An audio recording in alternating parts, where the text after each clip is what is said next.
a dream but feel stuck, if you are facing obstacles that seem overwhelming, or if you just need a dose of motivation to keep pushing forward, then you are in the right place. So buckle up, dreamers. Anchor Your Dreams is not just a podcast, it's a community of dreamers supporting dreamers, women supporting women. Subscribe, follow along, and let's navigate the seas of ambition together. Thank you for joining me on this adventure. Get ready to be inspired, motivated, and empowered. The journey begins now. Today, I'm here with Danielle Young of Inspired Action Wellness. Thank you, Danielle, for joining me today on Anchor Your Dreams podcast. Before we get into your expertise, what has been your journey to where you are today? Sure. So, I am a survivor of domestic abuse, that ultimately almost ended my life.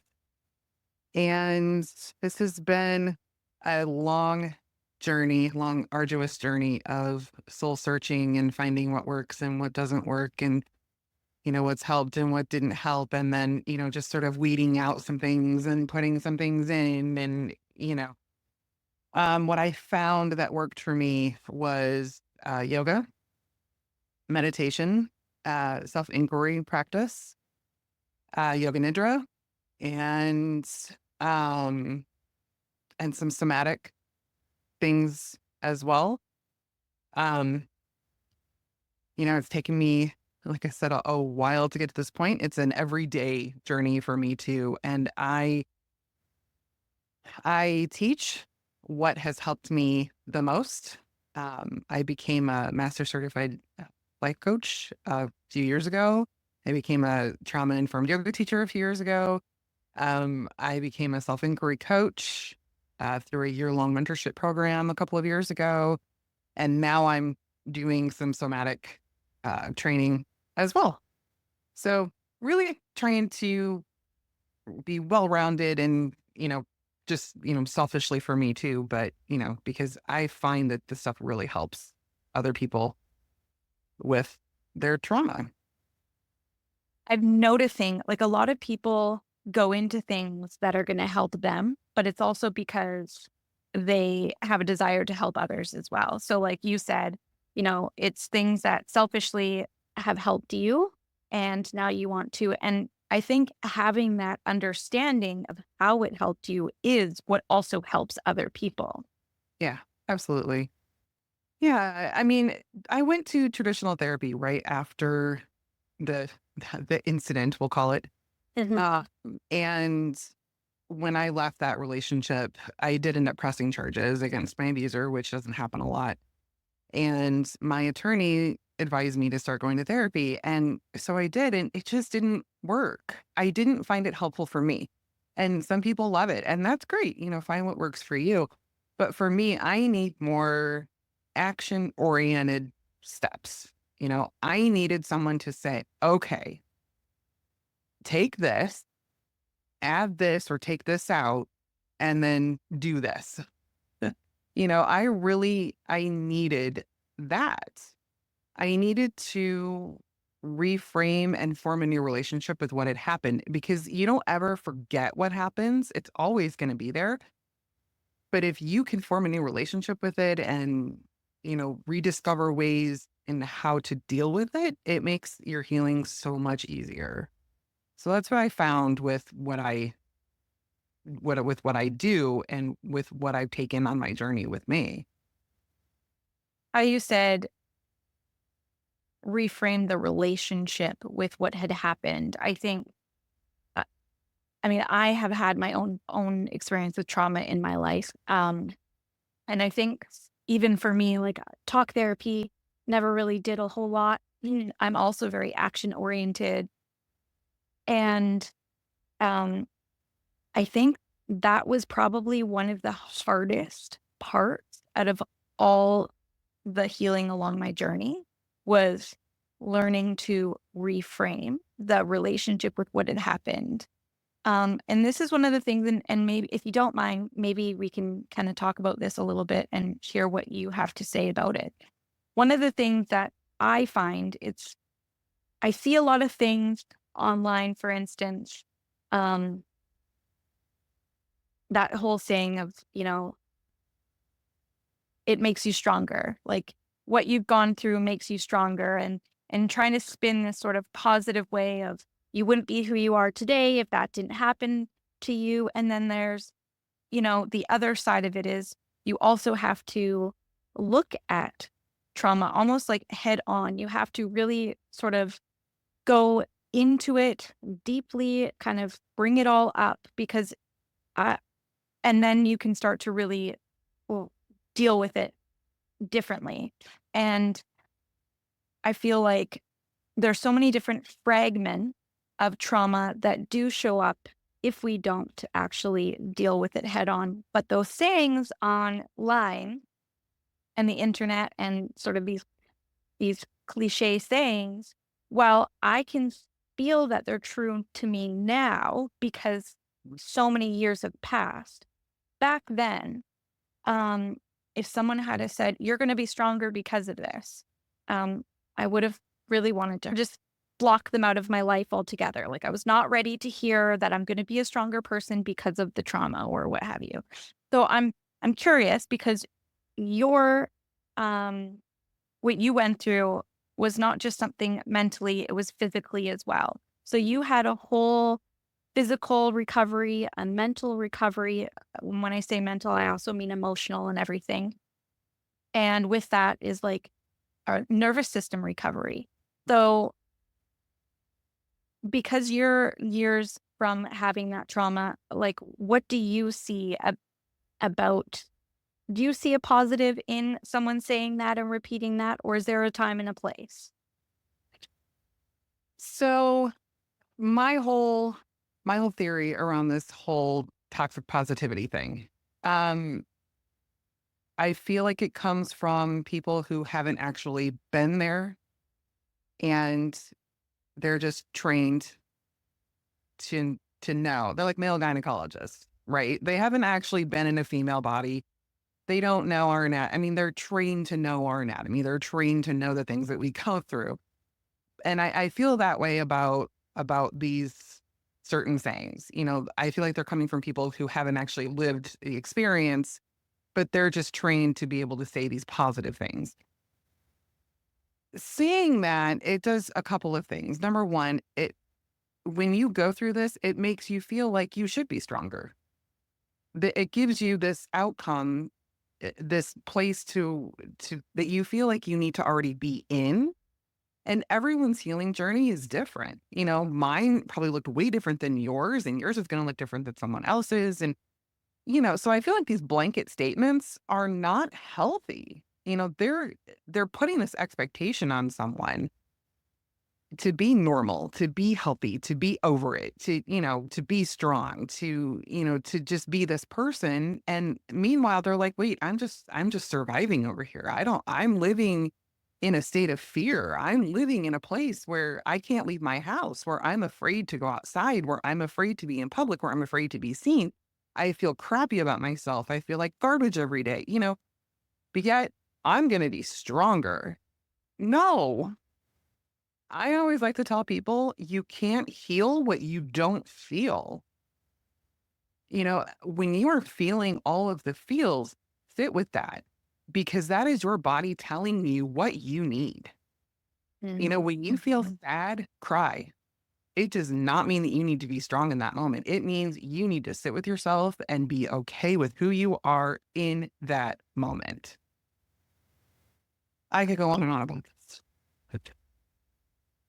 Well, I do appreciate your perspective on it because I do find that these blanket statements, as someone who has gone through something myself in the past, it's hard to see, it's hard to read, and my blood used to boil when I would see things, and I would feel compelled to like get on there and be like, "This is not helping," or like, um and now I just kinda look at it and I roll my eyes, and I hope that when someone who does see something like that and does feel that toxic positivity bubbling up, or seeing it more and more online that either they take a minute to just take a deep breath, because that's what I need to do now. I just take a deep breath and I just kind of sit with it for a minute and I remind myself it's easy for that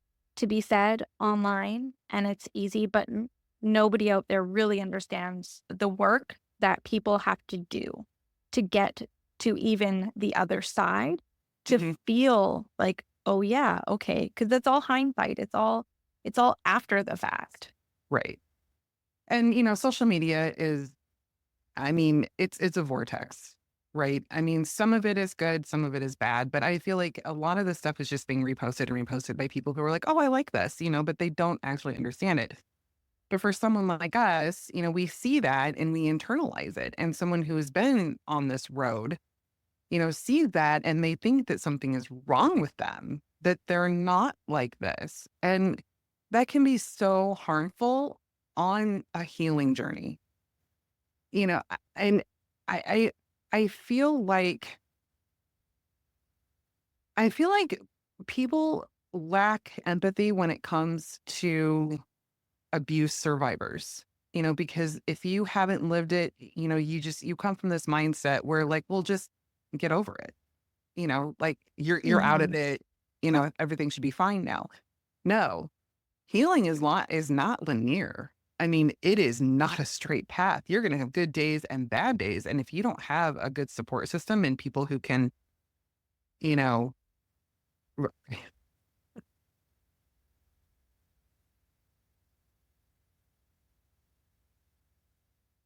Um, well, and that's just it. It's not linear. And there's things that I know for myself, even as of recently, there's been a situation with somebody I know, and it's triggered things that I thought were totally like done like 30 years ago. Like not 30 years ago, but like we're talking something that happened 30 years ago. And now there's things that are triggering. And I'm like, wow, wait a Mhm. minute. Yeah. Okay. And I really have to kind of just like allow those feelings to come up. And instead of sitting there in this idea that it shouldn't be happening and that I shouldn't be triggered, I just realized that I just had to let it all like come through Mhm. and just be okay with what's not be okay with it, but what I'm trying to say is just acknowledge what is happening in that moment. And I wonder if because I think you said it has been about 20 years. Yeah. Um, so do you find the same thing sometimes happens for you? Do you feel that sometimes something can be said a certain way or a tone of voice that is used or an action that is made, and all of a sudden you feel like you're in a space that you were in 15 years ago, 5 years ago, 20 years ago? Absolutely. Yep. Yeah. And those are the moments that I'm grateful that I have the tools that I do because, like I said, this is your body will carry this. I mean, it is in every cell of your body, whether we like it or not, it's there. And there are things that happen on like the surface level that go way deeper.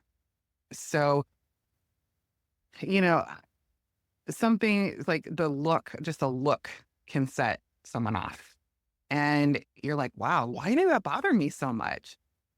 But if you sit with it, you're going to find out that maybe somebody in the third grade looked at you the same way. And that gave you this sense of, oh, I'm not liked. They think I'm ugly. I mean, and you start creating these perceptions and these beliefs about yourself. And that is what you carry through your whole life with. We are given a core set of values and beliefs by the time we're six. So those will come through even later on in life if they're not dealt with. So, those little teeny tiny moments of like, oh, that look or that tone, like, why is, you know, there's still to this day, like my husband will say something and I'm like, and I'll catch myself and it's like, okay, this is me. This isn't him. And it took me a really long time. And that's, I always like to say, we are responsible for our own reactions, not the reactions of someone else. So if someone triggers us in that way, that's us. We have to figure out where it's coming from and how to deal with it, because Mhm. it will continue the cycle. It will continue carrying on into other things in life. And the little things are what we need to get control over, because if we don't get the little things under control, the big things are going to be catastrophic in our own head.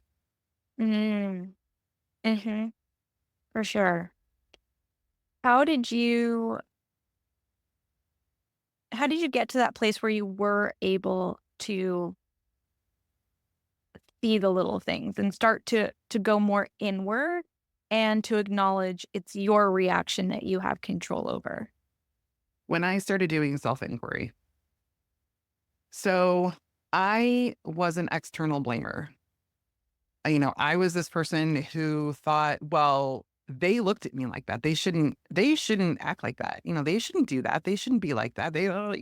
I was shitting all over people and myself. And what did that do? It made me a horrible person. It made me miserable. It made me unhappy. And only when I started doing self inquiry that I was taught there are three realms of power, right? There's your power, what you can control, you know, everything about you.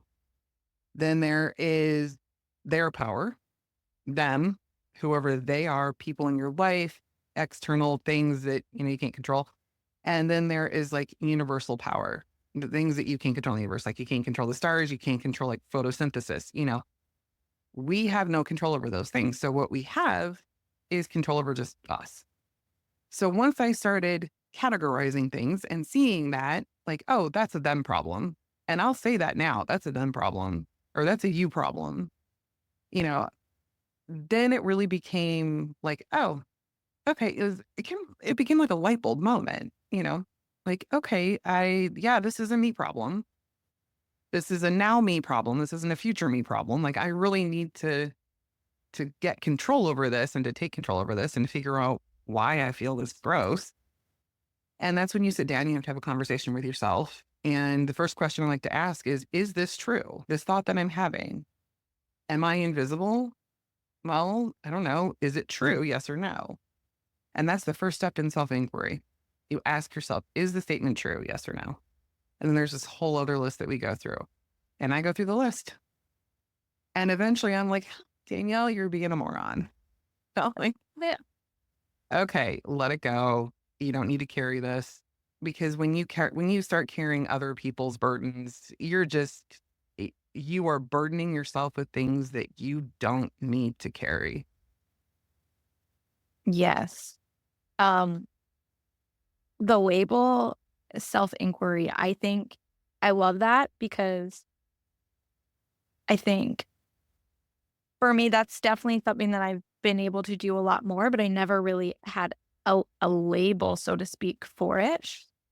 And um, being being open and curious to where things come from, or what might have triggered something, or a series or sequence of thoughts and actions, I think is one of the number one things that has helped me in a lot of, changes over the last couple of years, because I too was more of like it's a them thing, Mhm. um, and should, should on everybody, should on myself, Yeah. and I I started going a lot more sort of inward and everything, I don't know, 8 years ago, I'll say.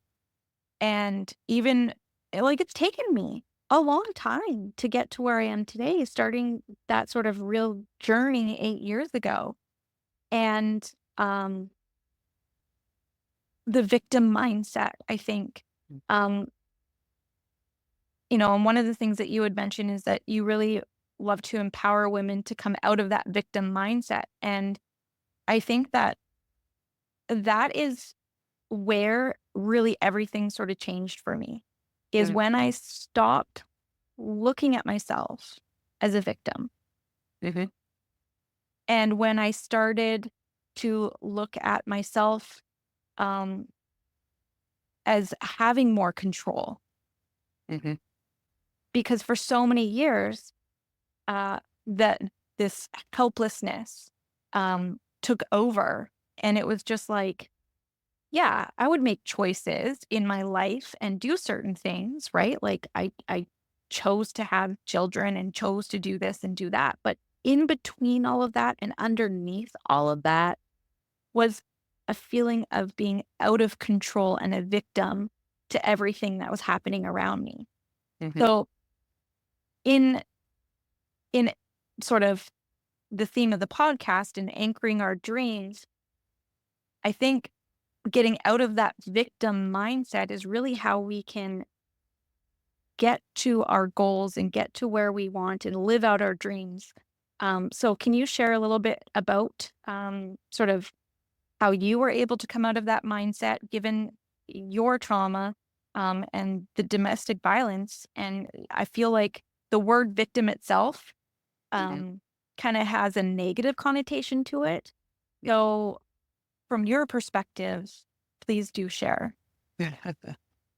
Yeah, so when I left this, abusive relationship, I had a 3-week-old daughter, and I knew that if I was going to be the kind of mother that she needed, I needed to get a grip on my life. I needed to be who she needed me to be. So that was really the catalyst for me to just put one foot in front of the other. I'm not saying it was easy. There were days, I mean, there were years in there that I could not put one foot in front of the other, that I lived in fear, that I, became agoraphobic because I couldn't leave my house. I was so afraid he was going to find us. And I think I had this innate sense that no matter what, I still needed to be a functioning human. And I didn't take on any labels. I didn't think of myself as a victim. I just thought, you know what? This happened to me and now I need to deal with it. I did start off, with the why. Like, why did this happen to me? Why did I let this happen to me? And that's totally normal now. Now that I know that that's normal, but at the time I just it put me in this mindset of victim, but I didn't give it that label. Hmm. Um when I started moving forward and I got into a new relationship with my now husband, I started to see, you know what, there are people out there that are good. You know, there are people out there that can love me without hurting me because I equated love with hurt. I Hmm. thought that Hmm. to be that, you know, well, he loved me because, if he didn't love me, he wouldn't be so like controlling, you know. Hmm. He wants me here. So no, it was total manipulation and mind control and gaslighting. So when I got into this new relationship and we went very slow, very, very slow. He and I were like, "No, we're gonna you stay over there. I'm gonna stay over here, and we'll just communicate every now and then." And I think that really helped too, because I started to learn that I could trust again, that I could Hmm. trust him, that I Hmm. could be in a space that was safe, that wasn't going to hurt me. And that's when I really started to feel more like self-aware, I guess, of wow, I really didn't feel like this before. I didn't feel like this being with, and I call him stupid. My abuser, I call him stupid. So I really didn't feel like this was stupid. And wow, I didn't know this was possible. And then I just kind of built off of that. Well, if I can feel like this, what else can I feel like? What other positive things can I feel? And it was like it just started becoming this challenge within myself. Like, okay, what can I do today? Like I'm gonna And I just started, started very small. And I just started putting myself into the world just a little tiny bit more. I could finally walk around the neighborhood. I could finally get in my car and go places. We moved across the country and that really helped. And I just, I just said, okay, I'm going to make up my mind. This is, this is me moving forward. And that's really kind of how it all started. And he was super supportive. So that helped too. Yeah. Well, yeah. I you need to feel safe, Right. right? Number 1, like, the only way to get out of survival mode Hmm. is to start to feel safe, and it sounds like you had a support system through him. He was it sounds like very patient, I think, which is a huge, huge thing when anyone is trying to, heal the people around us to have patience with us because, like you said, it's not linear. Um, so so it sounds like you didn't label, it as being sort of in a victim mindset. You started taking action based on an innate feeling that you had, Hmm. and were able to push yourself just a little bit more and a little bit more and a little bit more. Did you ever stop and be like, were you able to stop and see the growth that you made, or was it just kind of happening and happening and happening and compounding to a point where it just started to feel lighter and different for you? Yeah. Um, I didn't ever stop and think about it. I was just living life. It, I'm not a labels person. I don't sit back and go, wow, look how far I've come. No, that I didn't actually do until just recently, where I'm like, wow, yeah, look at what I have overcome and gotten through. And man, I just didn't think about it because I was in survival mode for so long that it was just like, okay, I have this responsibility. I have this responsibility. I have this responsibility. And it just all became like this, my life became very rote. It became like, okay, I'm just going to live, live like this, keep moving forward, keep going on. And I didn't ever really stop to look back. I knew that I couldn't look back and I Mm. didn't want to Mhm. because if I looked back, that meant I was going to go back there. And that was part of me not facing what had happened because I thought I'll just shove it under the rug. Mhm. I'll stuff it all down. I'll deal with it in my own way and I'm never going to look back. Now I know it was the wrong way to deal with things. But at the time it was like that's what I felt like I needed to do to just live. Mhm. Mhm. So, you said that was the wrong way. What would you say then would be the right way? I would have dealt with my feelings. I would not have Mhm. shoved everything down. So I come from a family that is very stoic. We don't share our feelings. We don't talk to therapists. That's just not a thing. If something happens to us, we keep it all inside. I mean, it's not a thing. You deal with it within yourself and you find comfort and solace in your own self, and that's it. My family's very unemotional, very shame based, I love them dearly. But now I know that that is not really a great way to handle things. And so that's what I did because I did what I knew. Of I did course, what I yeah. knew how to do and I did what I was taught to do.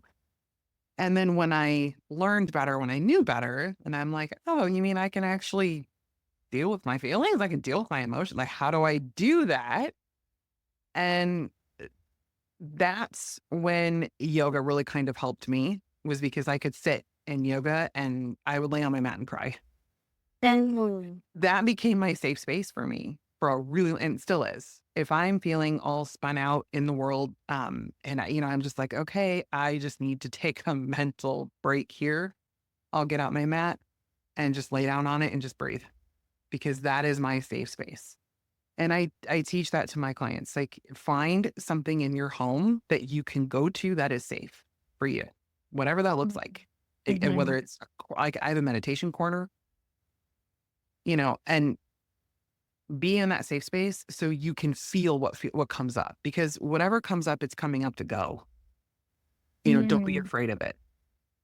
Yeah, it's wanting to be released, because when you hold it down, you're only creating more pain within yourself, and it will prolong your healing. It will do horrible things to your body, both physically, physiologically, biologically. We can have a conversation about that all day. Yeah. You know, I have an autoimmune disorder because of it. So, and I have adrenal fatigue because of it. So, you know, learning how to move and flow with whatever is coming up is like number one. That's key. And the first thing that I go through with people is nervous system regulation. We've got to get your nervous system back to where you can sit and you can be with what comes up. Because if you can't heal what's coming up, you're never going to move forward. Mm-hmm. If you can't recognize that this emotion is coming up for me, okay, what do I need right now? And do that for yourself. How can you expect yourself to fully heal? You know, Yeah, you for have sure. to embrace everything about you in order to embrace everything fully about everything else. It's so true. And I think that's also going back to the toxic positivity. I think everybody wants everyone to feel good all the time. Yeah. And when we're trying to suppress our own stuff and we're just trying to be like, oh, today's a good day, today's going to be a positive day, Yeah. and someone else is going through something, we're wanting them to feel positive so that we can still feel positive and live in this like little bit of a bubble around, what's happening in our own lives.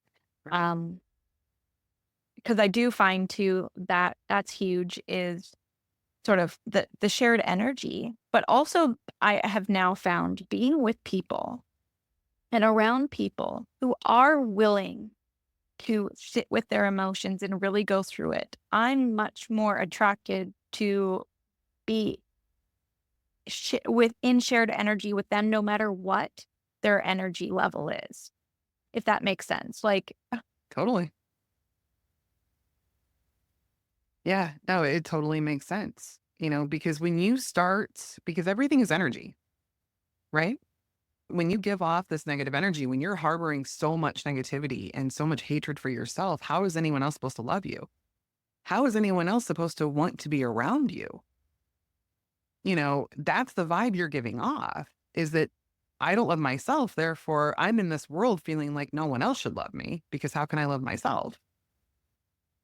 So when you start to erase that energy, when you start to get out of that negativity and you're like, man, no, I'm not unlovable. Really, I'm not. I am lovable as I am. I'm in this world. I am taking up the space that I need for me.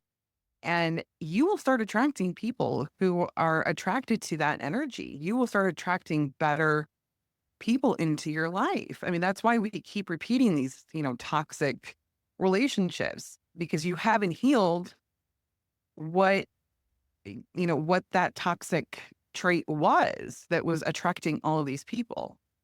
Heal it so you can start, you know, being with like, like attracts like. hey, yes. Simplify it.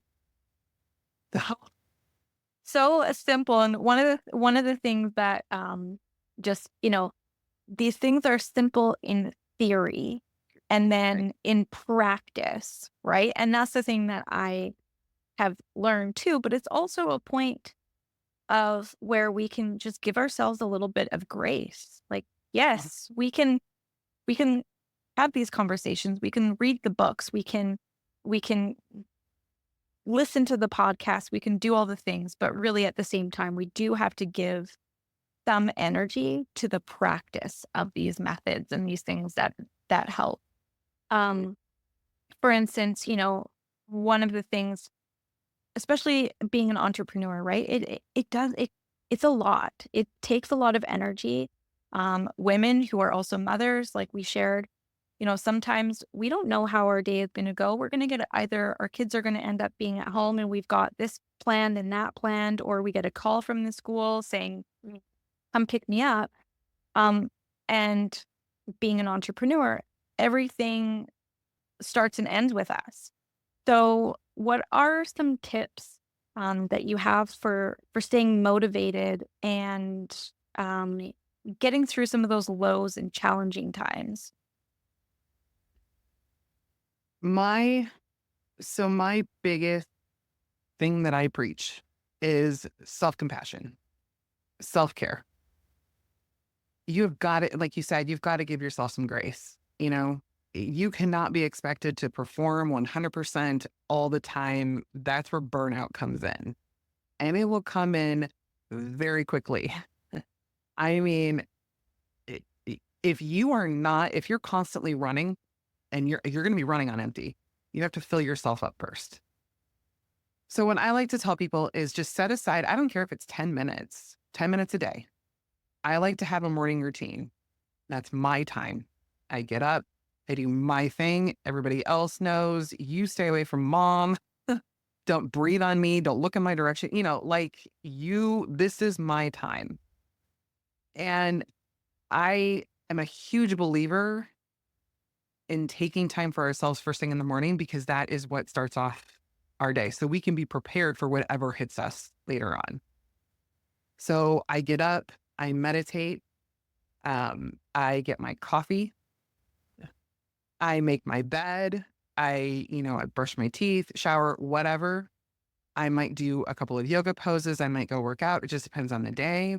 But that for me sets the standard for what I will allow in my day, if that makes any sense. So when I start the day off in a good headspace, I can deal with whatever comes up, right? Mhm, mhm. And I can give myself that grace. Like, okay, this just sidetracked me. Okay, it's fine. It's okay. Let's maneuver. We'll pivot, and then, you know, and then we'll come back around to whatever we're doing. But I just feel like it puts you in a better flow. You're able to just flow better throughout the day. You're able to just accept things as they come and just, sort of like be in the world as you are. Mm, yes. I I think morning routines are very understated. Mhm. Um, and I know, and I'll just speak from my own experience as a mom who my husband works away, so I'm speaking from a place of being a solo parent, as I call it. I'm not single, but I am solo some of the time. Yeah. And all I the routine, the things that I need in the morning for the longest time just got pushed aside and pushed aside. Okay, I'm gonna go have a shower. Oh, you need something? Okay. Okay, I guess my shower. You know what I mean? And for the longest time, that's what I did. I was there for everybody else. And even though I mostly work from home, that's been a whole other side of the spectrum of it because I still do it. I still am like, "Oh, well, but I'm home." So you know, I'll get the kids off to school and then I'll come home and then I'll do this. But then work mode comes into play and I'm like, "Oh, no, I got to get work done." And those are those days when I don't take the time for myself. Those are those days where I do feel like I am by by afternoon or when the kids are getting home from school, I'm done. because I haven't taken that time for my routine.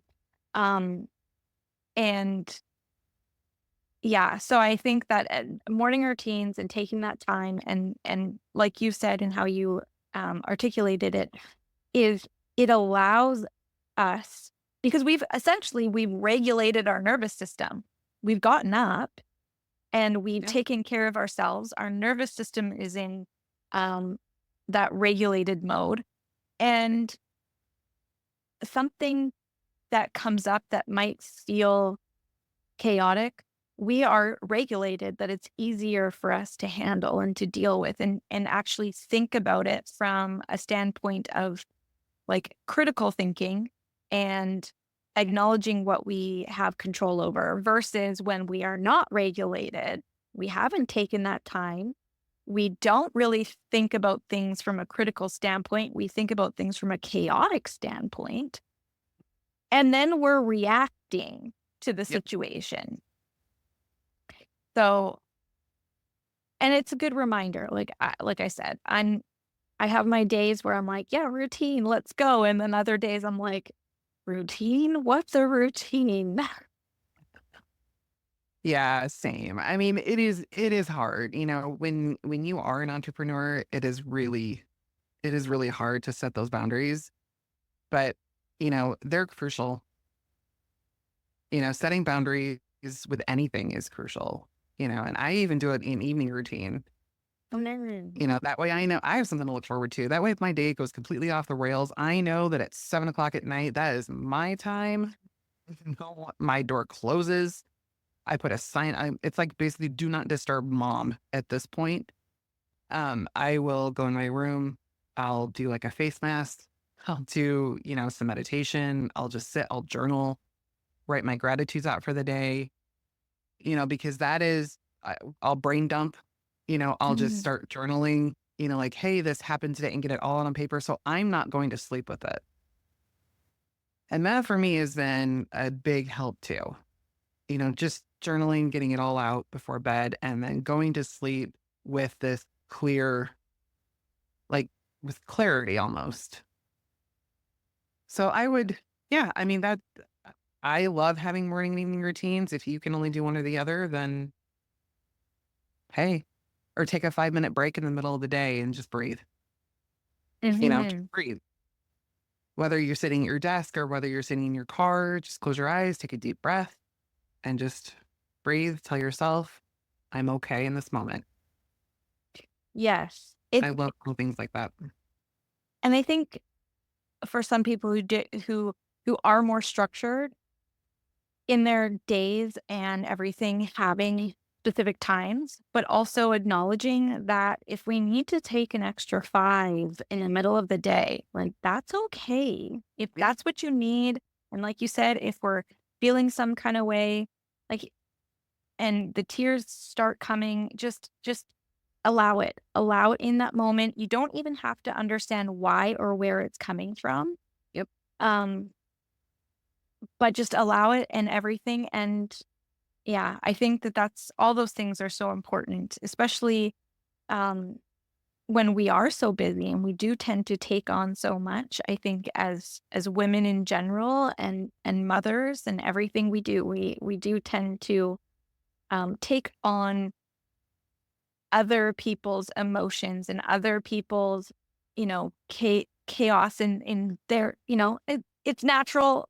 Kids, we wanna help and fix and do and be, but we do have to take care of ourselves. One of these things that someone mentioned to me so many years ago, and it was like, it's just so helpful at that time of my life, and it was just like this reminder that we need to put our oxygen masks on first. Like, we Mhm. really can't help anyone around us if we don't have our oxygen mask on. Yeah. And it was like, oh, like so simple the way she said it and the way she worded it, but it was so profound, like that's, Yeah. um, yeah. So you've mentioned a few things. One of the things that I do want to sort of go back to as well is dispelling the myths regarding domestic violence and how trauma affects the body physically and mentally, because you did talk about how, our bodies really do hold on to things, and we can work on ourselves or think that we're working on ourselves and going through this healing journey, but our bodies will remind us sometimes where we're actually at. Mhm. Um, do you want to talk a little bit about some strategies for that? So for when you get triggered or Well, like just like when in like acknowledging what's happening in our bodies. Like if we've gone through trauma, our bodies remember it. We are actively working on trying to be on this healing journey. We're giving ourselves grace, and then all of a sudden we might feel a bit of a setback within our physical selves. so that's normal. Completely normal to feel setbacks. The first step really in trauma healing is nervous system regulation. I'll say it time and time again. Yeah. If we Because what happens is physiologically, our body will go, our nervous system will go into what's called our sympathetic nervous system, which is fight or flight. And that switch will constantly be on. That is there for us when we're running from the tiger. When we are in a perceived threat, the tiger doesn't even have to be there. It's a perceived threat that we feel is going to harm us. Our body flips into that mode. Adrenaline starts surging, cortisol starts surging. Our bodies prepare to battle, basically. And when you are stuck in that state over a long period of time, and I can speak to this because I have numerous medical issues resulting from this, your adrenal glands, which produce your cortisol, are gonna like they're gonna baseline. They're not going to baseline. They're going to completely stop functioning, or they will be at low function. That's gonna start creating some problems. Being stuck in fight or flight also affects your hormones. It affects your mental ability. You can start to develop like autoimmune disorders. I have two. Not learning how to switch over and to bring yourself back into a parasympathetic state, which is rest and digest. That's where your body goes, okay, I'm safe. I can stop the cortisol production. I can stop the adrenaline. We're going to bring everything back into homeostasis, which is like the body's natural state. We can relax. We're okay. That perceived thought of fear is gone. You know, you're not in a heightened state of awareness all the time. Bringing us back into that is going to be easier. But when you're in that state, it will be easier to deal with when things come up and your body needs to switch back into that fight or flight mode. Mm. If you're constantly in fight or flight, your body's not going to know the difference because it could be someone's chasing you or it could be like you forgot your phone. But your body is going to be like, "Oh my god, what is happening?" You're always going to be hyper vigilant. Yeah, you I don't want to get too scientific about this, but um it will start activating things that are going to be detrimental to your health. Mm. Mhm. So switch, learn how to come out of that and come into the parasympathetic.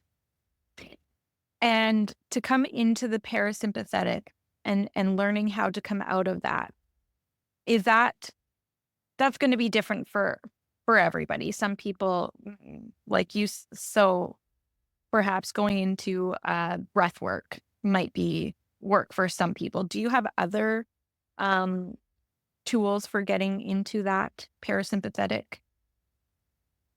Yep. So breathwork is a huge one. I love breathwork. There are a lot of other like somatic techniques that we can do. There's one that I like to do. It's like an energy discharge. where you just kind of stand up, you just kind of shake and, Mm. you kind of just get out all that energy and then you just stand there and you just breathe. That's another big one. There is a practice in yoga nidra that I like to do, sort of an energy diffusion technique. So yeah, there are some options. Vagal nerve toning is another option. Singing, humming, doing things that will activate the vagus nerve. That's going to be big ones. Those will be big ones. Um, yeah, I mean, there's a whole host of things that we can do to, bring your nervous system down. I like the energy discharge, like, even just those 2 words, no matter what action you take to get there, the idea of discharging that energy, um, I had a whole visual of the energy discharging and it bringing me, like, right back, and then being able to feel my breath. Um, really interesting. I have a really hard time with breath work, and I always have for some reason. And I remember being, like, in a counselor's office and them being like, "Just take a deep breath." And I was like, I just part of me just wanted to swear and curse and be like, "You don't even understand. I can't do that. Like, give me some other tool." But nobody had any other tools. There was no talk about energy discharging or even using our body.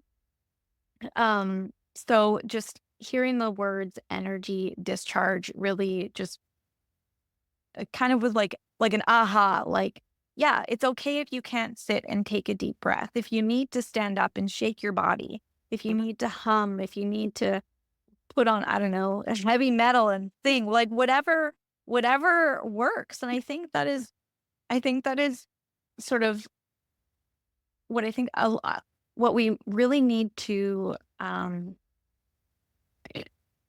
put more weight on is that each person is so unique. Each person needs on getting from one state of your nervous system into another or reverse um, upregulate or downregulate. It's all going to look different, and you might have to try like a handful of things until you find the right combination for you. Yeah. Um, Yeah. and that's why I love talking to different people. Um, because everyone has something that works different. Everybody's way of even talking about these things is different. And for some people, like I have, like like with how you expressed things today, I was like, oh yeah, that makes so much sense to me. And I feel like that's why it's so important to sometimes even talk about some of the same things over and over, but we're going to hear it differently. It's going to land differently. Someone's perspective or life story is going to resonate differently. So, yeah. Yeah. Healing is definitely not a one size fits all. There definitely is not one solution for everyone. Everybody's trauma sits differently. Everyone's healing looks different. I mean, there's so many. And I think that's what everyone tried to do before. Oh, just go to therapy. Well, okay, but sometimes that works and sometimes it doesn't. It's a great tool um, if it works for you. But sometimes there, like people like us, need something a little bit more. And that's when, we really need to be open to more suggestions of things that could potentially work. And that's why it took me 20 years. I mean, I was just going through so many things trying to find something that worked. And sometimes it's not one thing, sometimes it's, a combination of things. Like I have 4 or 5 things tools in my tool belt that work the best for me. Now, those 4 or 5 things might not work for you. They might not work for one of my clients. They might not work for, whomever else. But they're available. So I think if we just are open to taking what's available and seeing what works, it's going to be so beneficial. And I'm always a huge fan for a rage playlist. Like I I'm I mean, even if you just put it on and you like run around your living room and you're just screaming at the top of your lungs. I mean, do it. What is stopping?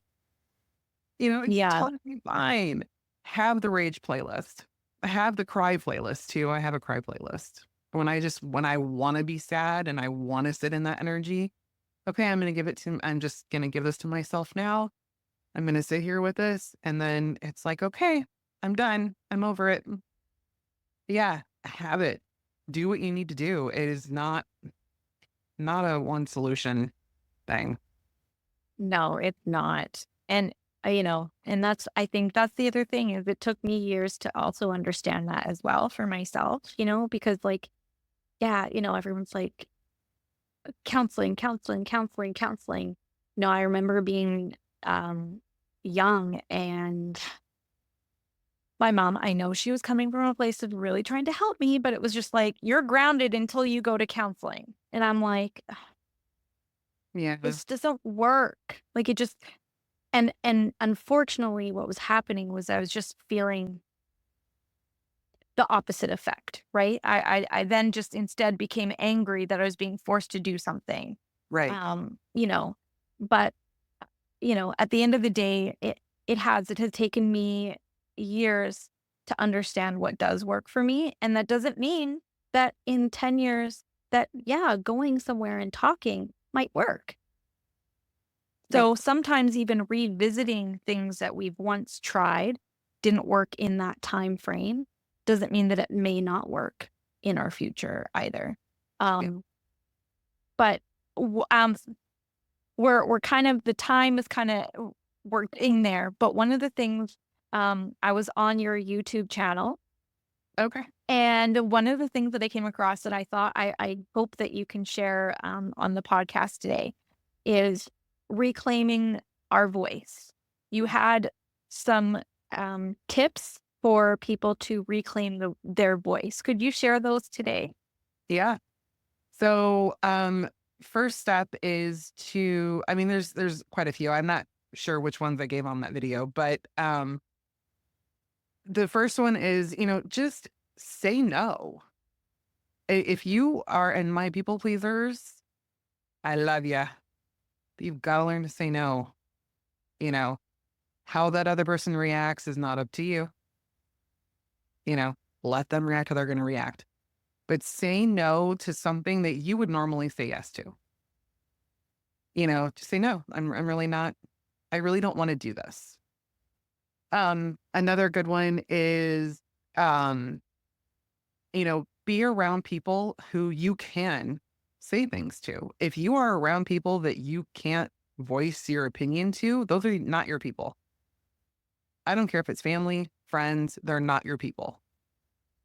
So find a tribe that you can, be authentically you in. And then, if you're ever in a situation or, like even with friends, it doesn't matter, just speak up, just voice an opinion, like say something. And again, how they react is how they react. But know that every time you do that, now you're doing two things. Number one, you are empowering yourself to do it some more. And number two, you are finding out who your people are. Because if you voice an opinion and they're like, oh, pearl clutching, then they're not your people.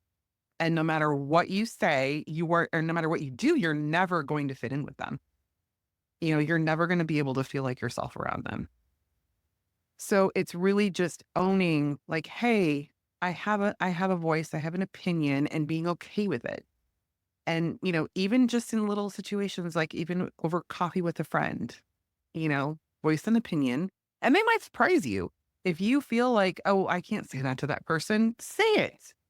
They might surprise you in how they react. And again, it Mhm. doesn't matter how they react. You got what you needed out. And that's the most important thing. Mm, I love that. Thank you so much for those tips. I think reclaiming our voice um, is such an important thing. And how you put it, we're going to build trust within ourselves. And eventually, people who do react, it's going to unphase us. It's going to roll off our back, and we're just going to keep going. Like, okay, that was their thing. Um, but if we are not used to being able to do that, it's definitely building trust within ourselves. And like you said, if it's surrounding ourselves with people who we can say things to that aren't going to react, and that's our starting point, and then moving ourselves out into the different, groups of people and things like that too, and just keep going. It's building the trust, and then eventually we're going to be unfazed by those people, as you called it, pearl clutchers. Yep. Yeah, you have to honor yourself first because at the end of the day, you are what you have. Mhm. And if you don't honor yourself, you can't expect anyone else to. I love that. And on that note, honoring ourselves with time, Yeah. I'm going to just wrap it up here. Is there any other points that were important for you to bring up today? No, I think we pretty much covered a lot. No, just honor yourself, boundaries. You set the standard for how people treat you. Sure. Thank you so much, Danielle, for being on the podcast today and sharing your story and your tips. I know that the listeners will have so many different things to try. And what I love too is that these are all things that people can do in the comfort of their home, things that they can utilize and create that safe space. I just want to say, I think that was also such an important aha thing for me as well. I actually, without even realizing that I had done this, my bedroom has is my safe space in my home. It's I chose a few years ago, I was listening to an audiobook and it was talking about making your bed every day. Mhm. Yeah. And I was like, yeah, you know what? I'm going to do that. I'm going to make my bed every day. And part of it is cuz when I go to a hotel and the bed is made just a certain way and the sheets are all tucked in and it looks all nice, like, it gives me this, like, restful feeling. It gives me this feeling when I pull back those covers of just like, "Oh," and I was like, "I need to do that in my own space, in my own bed." So I started making my bed every day, and then because my bed was made and my room was tidy, I realized I started retreating to my room Mhm. when I started feeling like other things around me were out of my control and a little chaotic and toys were everywhere. So my room, I just yeah. And I started to realize that as well. And as I said, my husband works away. He's a bit of a Tasmanian devil. So when he comes home, like he's been home. And I've literally been like, okay, like I know this is your room too, but I need you to understand that this is actually also my very safe, sacred space in this house. It's the one place that I feel like I can retreat to, and I need you to pick up after yours.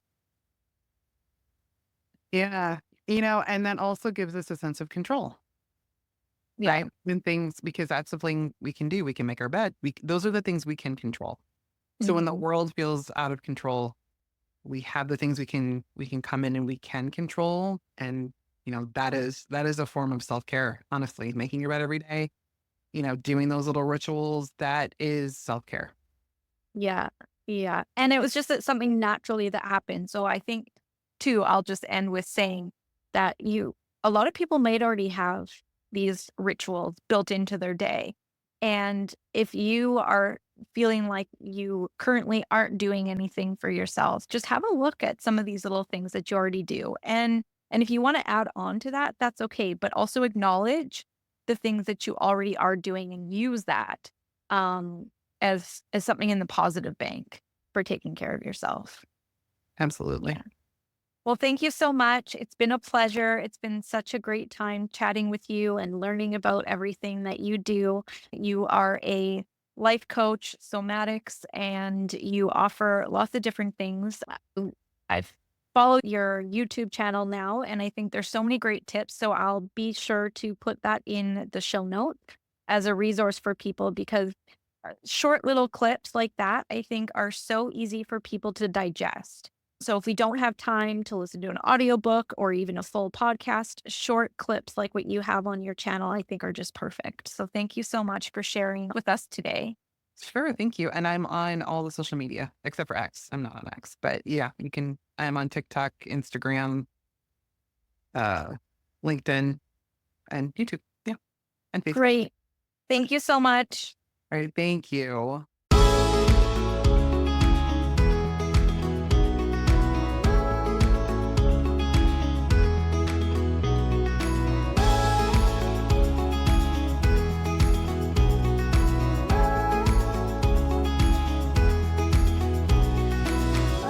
Thank you for joining this week's episode of Anchor Your Dreams.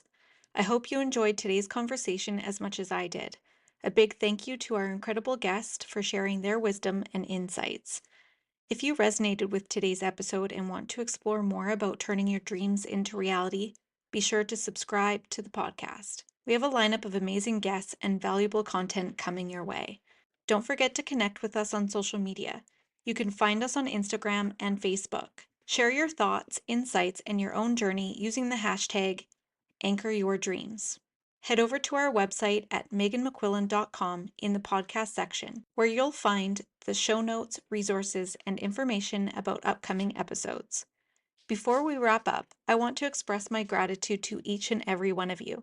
Your support means the world to me, and I'm thrilled to be on this journey with you. Remember, anchored dreams become goals, anchored goals become results. Until next time, dream big and stay anchored.